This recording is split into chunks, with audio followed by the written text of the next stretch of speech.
For many of us recreational players, badminton is a fun alternative to going to the gym if you want to stay healthy.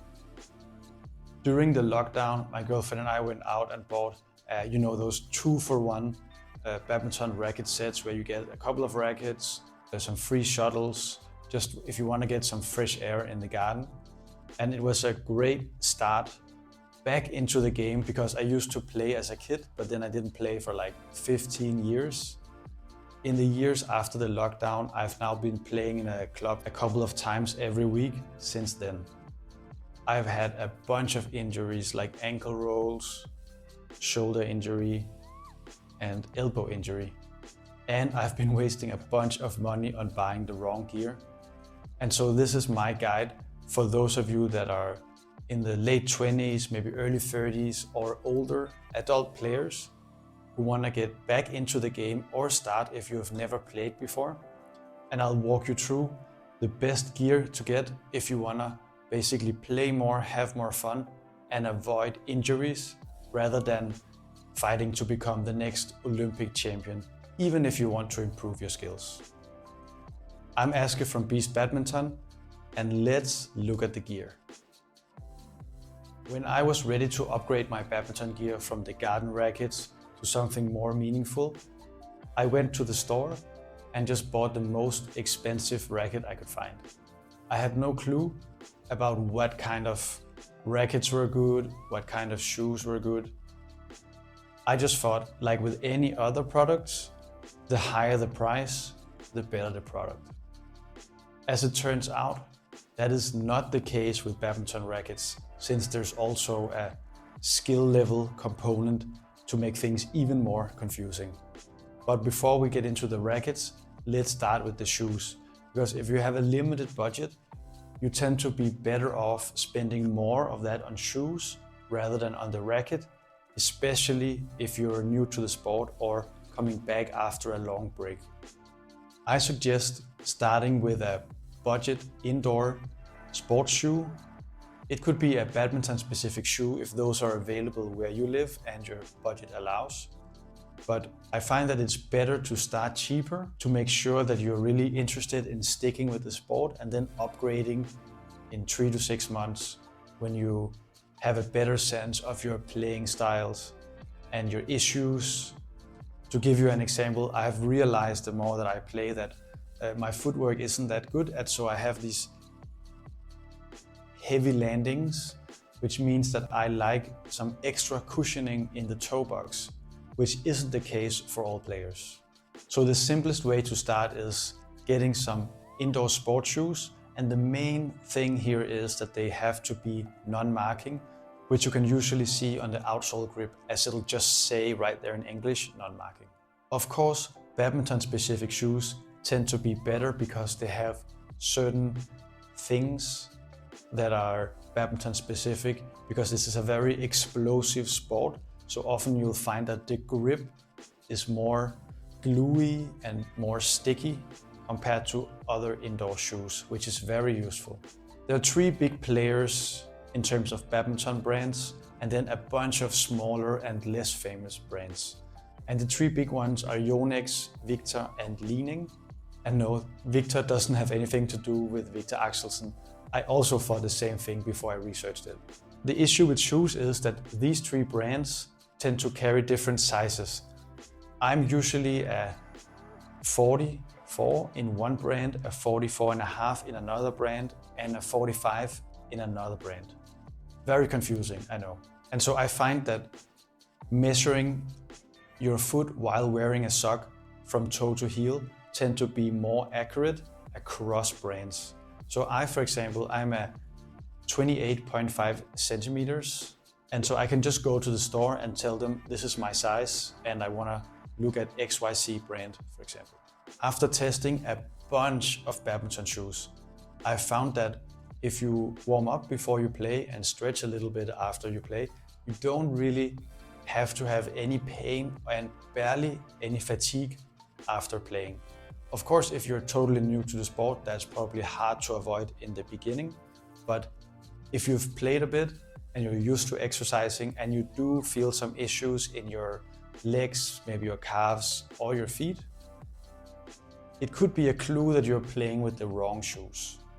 Now there are a bunch of criteria to picking the right badminton shoes, but the one thing that I find comes above all else after having tested a bunch of top tier badminton shoes is the fit. And I'm not talking about sizing, but rather if your feet are narrow, wide, or somewhere in the middle.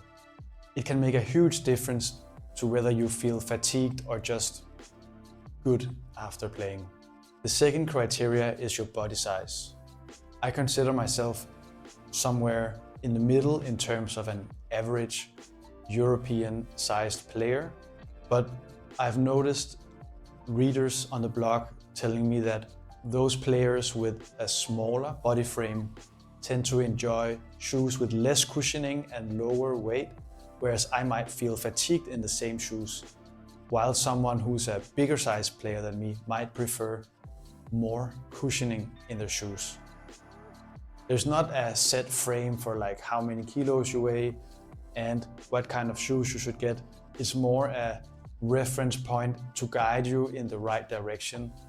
Finally, what matters a lot too is basically where you live and what options you have available.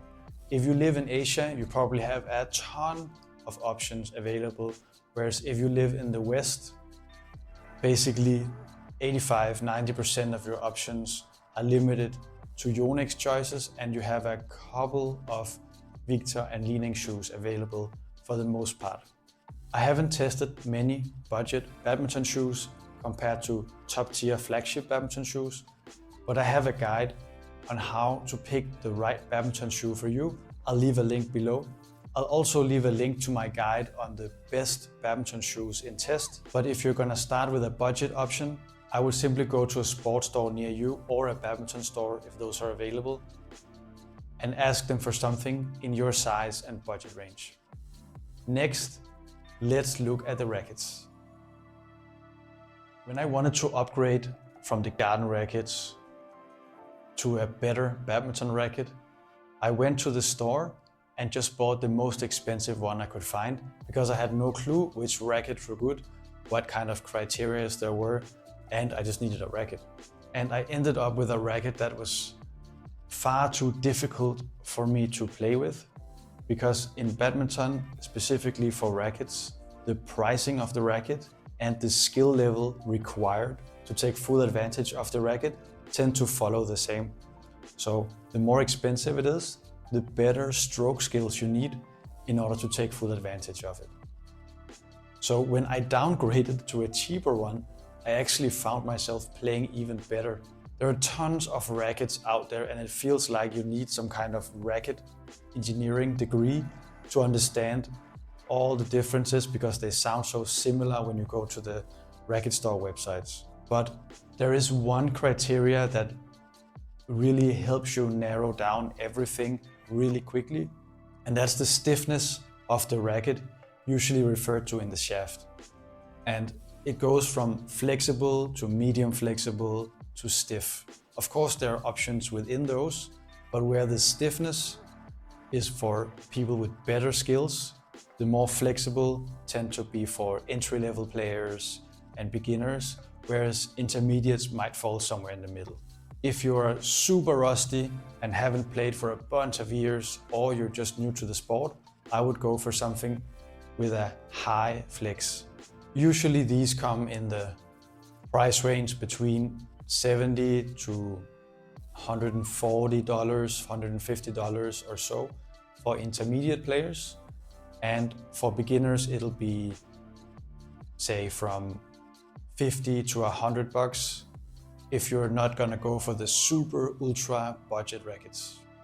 If you've been playing recently and have found yourself to have some shoulder injuries, it could be because you're throwing your shoulder too much into the shot, trying to generate power.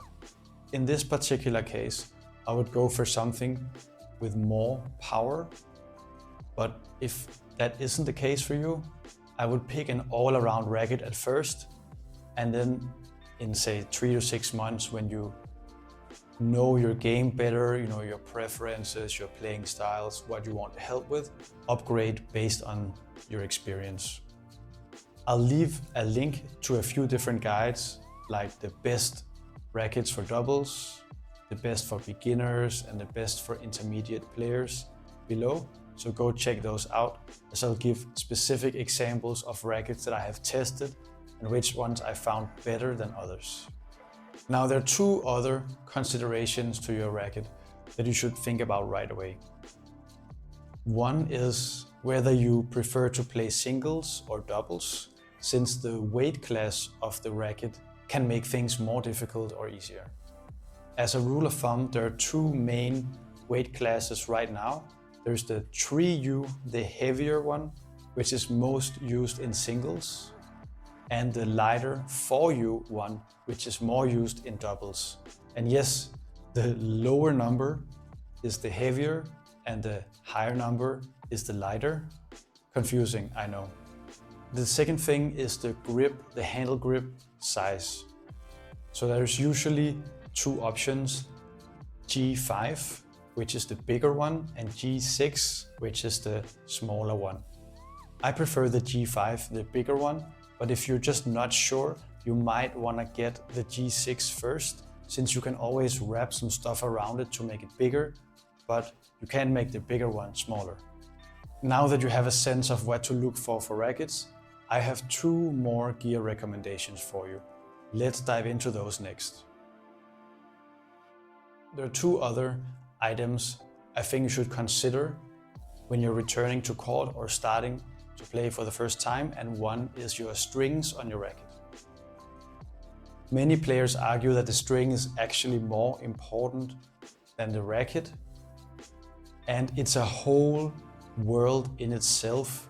Just like there are a bunch of shoes, a bunch of rackets, there's also a bunch of different badminton strings.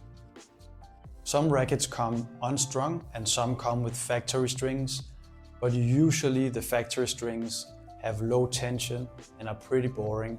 And in most cases, I recommend getting it restrung right away before you get on court. Strings tend to come in thicker and thinner options.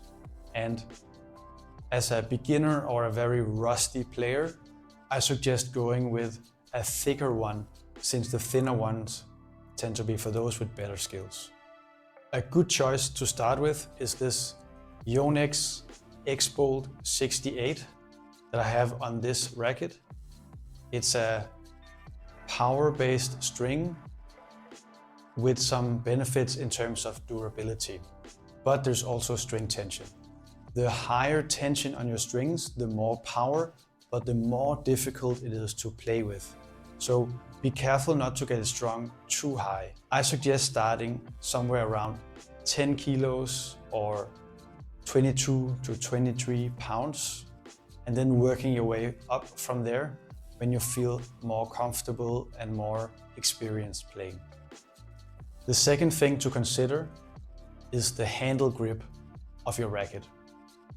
There are two sort of main options in terms of the grip. There's the towel grip that you'll see on this racket, which feels like towel or cotton, and it's good for absorbing sweat.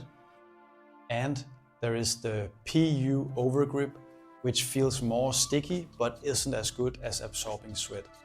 I started playing with the overgrip, but have since switched to the towel grip because I like that it's slightly bigger. It feels more comfortable in my hand, and besides the very first session when I changed the grip, it seems to have better durability in terms of absorbing the sweat. And so I usually change the grip once a month, and I'm playing like twice a week for a couple of hours, and that tends to be suitable. You'll have to try a few different things for yourself and see what works, but this is really one of the areas where you can make a big difference to your game, especially if you're playing doubles and you have to switch grip between shots really fast. It gets hard if your handle grip is very slippery. And the good thing is that handle grips tend to be quite cheap, so it's one of the more affordable things to experiment with right away. In my experience, if you're playing in the right badminton shoes and you're warming up a little bit before you play and stretch a little bit after, you can avoid most injuries, most pain, and most fatigue after playing. I usually find myself with like a mild injury on those rare days where I play without warming up, so I always regret it. I know most recreational players don't like to warm up, and that's perfectly fine. If you're open to the idea, I've been using a quick routine from Greg and Jenny over at Badminton Inside. It takes a couple of minutes to finish, but for the stuff that it solves, it's amazing. I'll leave the links below if you're interested.